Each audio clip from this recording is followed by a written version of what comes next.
손이 뒤로 묶인 채 수천 명이 1시간 동안 집단 총살당했습니다. 살아남은 사람들은 총검에 찔려 죽었고 모든 시체는 강물에 던져졌죠.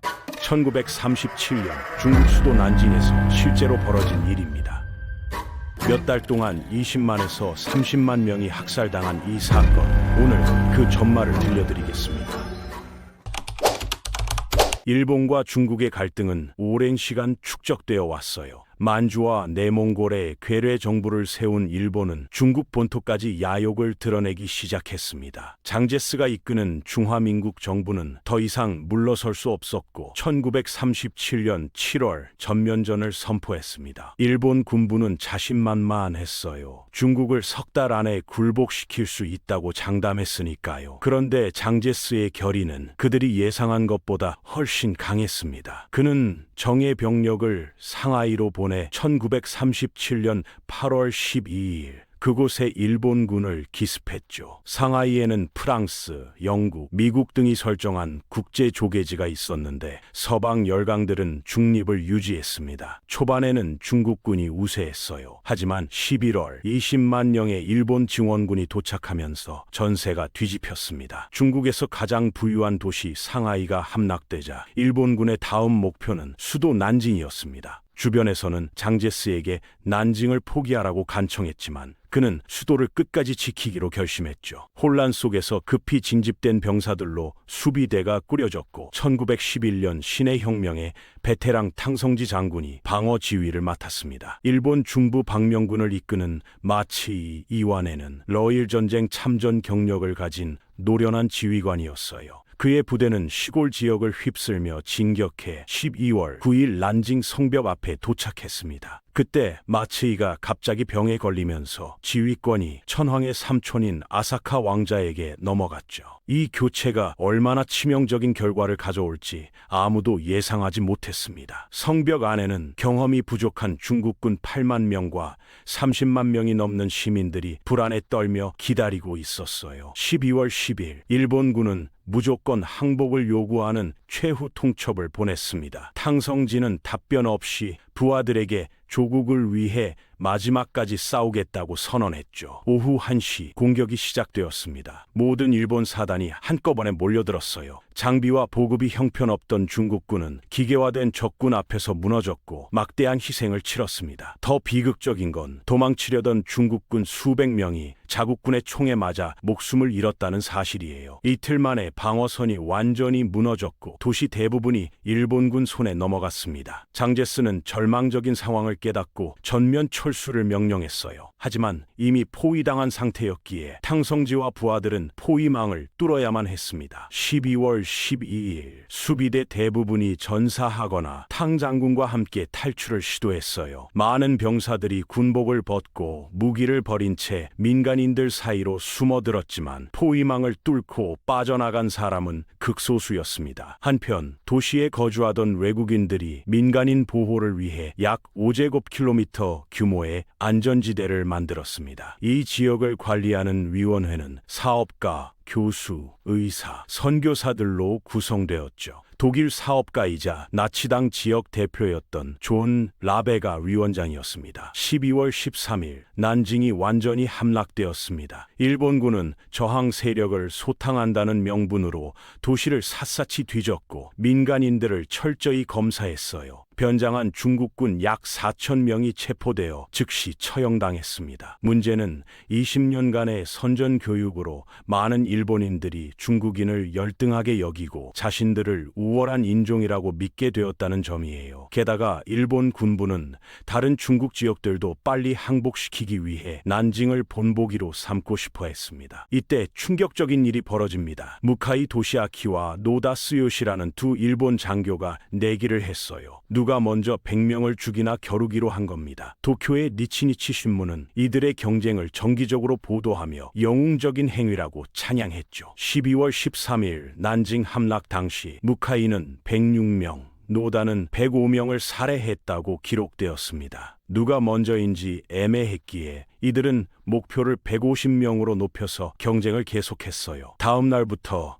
일본군은 안전지대를 제외한 텅 빈 도시를 마음대로 약탈하기 시작했습니다. 상점과 집을 털고 건물에 불을 지르고 길에서 마주친 중국인들을 아무 이유 없이 즉석에서 처형했죠. 도시의 3분의 1이 화재로 사라졌습니다. 12월 17일 존 라벤은 일본 대사관에 항의 편지를 보냈어요. 같은 날 회복된 마츠이 장군이 도시에 들어왔습니다. 다음 날 그는 참모들에게 잔혹 행위의 심각성을 깨닫기 시작했다고 고백했지만 동시에 중국이 회개하지 않는 한 일본군의 공격은 계속되어야 한다고 덧붙였죠. 바로 그날 집주렵 학살이라 불리는 끔찍한 사건이 발생합니다. 수천 명의 중국 청년들이 체포되어 양쯔강변으로 끌려갔고 손이 뒤로 묶인 채 1시간 동안 집단 총살당했어요. 살아남은 사람들은 총검에 찔려 목숨을 잃었고 모든 시체는 강에 던져졌습니다. 또 다른 사건에서는 일본군이 중국인 1,300명을 한 곳에 모아놓고 지뢰와 불타는 기름으로 살해했습니다. 이 방식으로 살아남은 사람들마저 모두 칼에 찔려 숨졌죠. 시체들은 불태워지거나 무덤에 묻혔어요. 헤아릴 수 없는 살인 사건들 외에도 도시 함락 이후 수천 명의 중국 여성들이 강간당했습니다. 대부분이 젊은 여성들이었지만 어린아이들과 노인들도 예외가 아니었어요. 일본 제국군은 정기적으로 집들을 수색해 여성들을 집단 강간하고 나중에는 총검으로 몸을 훼손한 뒤 살해했습니다. 미국 선교사 제임스 맥컬럼 목사는 매일 밤 1,000명이 넘는 소녀들이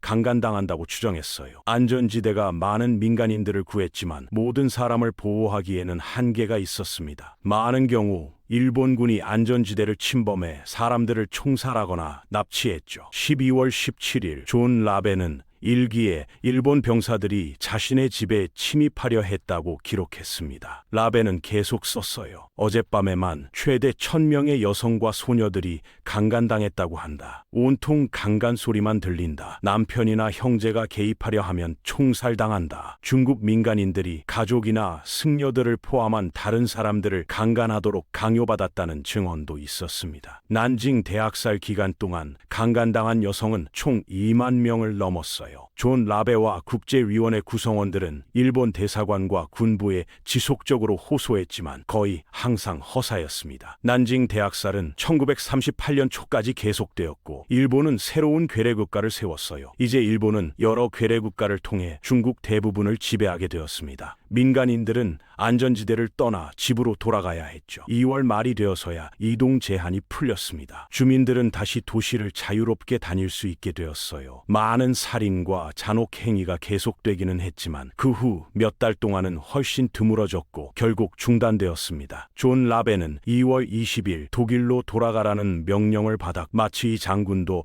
지휘직에서 해임되어 일본으로 귀국했죠. 민간인들의 생활은 점차 회복되기 시작했습니다. 비록 큰 상처를 받았지만 그들은 여전히 살아 있었으니까요. 몇 달 만에 20만에서 30만 명에 달하는 사람들이 일본 제국군에 의해 목숨을 잃었다고 추정되는데 대부분이 민간인이었어요. 도시의 상당 부분이 약탈당하고 파괴되었습니다. 양쯔강에 버려지거나 일본군에 의해 불태워지지 않은 시체들은 거리에 버려져 중국인들이 직접 매장해야 했어요. 도시에 살던 중국계 무슬림 후이족 소수민족은 이슬람 전통에 따라 많은 시체를 매장했습니다. 홍만자회라는 중국 자원봉사협회와 충산당이라는 자선단체도 수만 명의 희생자를 매장하는 데 도움을 주었죠. 대부분의 일본군 병사와 장교들이 학살에 참여했지만 일부는 이에 반대하며 민간인들을 도왔을 가능성도 있습니다. 일본 기독교도들이 민간인들에게 지원을 제공하고 중국인들과 함께 종교의식에 참여한 사례도 있었어요. 난징 대학살 생존자 대부분은 국제안전지대위원회의 노력 덕분에 목숨을 구할 수 있었습니다. 약 20만 명 이상의 중국인이 생명을 구한 것으로 추정되죠. 그들 대부분은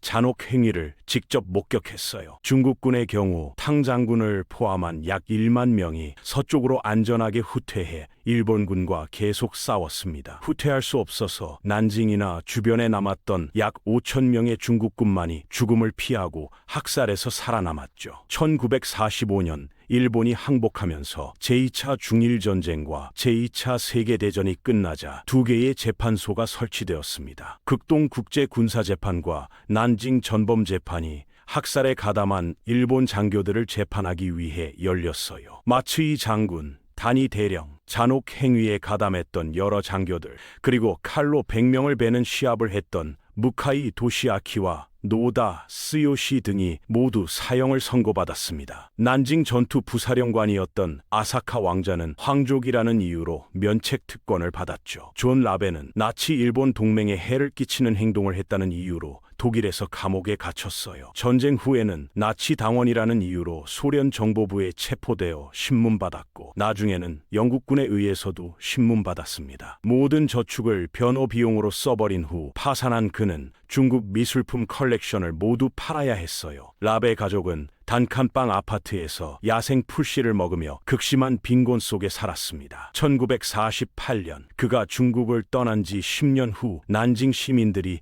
그의 상황을 알게 되었고, 그를 돕기 위해 기금을 모으고 정기적으로 식량을 보냈어요. 존 라벤은 1950년 1월 5일 뇌졸중으로 생을 마감했습니다. 난징 대학살 희생자 기념관은 약 1만 명의 희생자가 매장된 무덤터에 사건을 기리기 위해 1985년에 건립되었습니다. 난징 대학살은 중국과 세계 역사상 가장 어두운 사건 중 하나예요. 비록 소수이긴 하지만 오늘날에도 일본에는 그런 일이 전혀 없었다고 주장하거나 현실을 축소하려는 사람들이 있습니다. 하지만 중국인 생존자들, 국제위원회 관계자들, 그리고 가담했던 일본인들의 기록이 모두 이를 증명하고 있죠. 게다가 수많은 편지와 일기, 그리고 몇 편의 귀한 영상에는 오늘날까지도 중국과 일본 사이의 갈등 원인으로 남아있는 이 비극적인 사건이 담겨 있습니다. 역사를 기억하는 것만이 같은 비극을 막을 수 있습니다. 이 이야기가 의미 있으셨다면 좋아요와 구독으로 더 많은 분들께 알려주세요.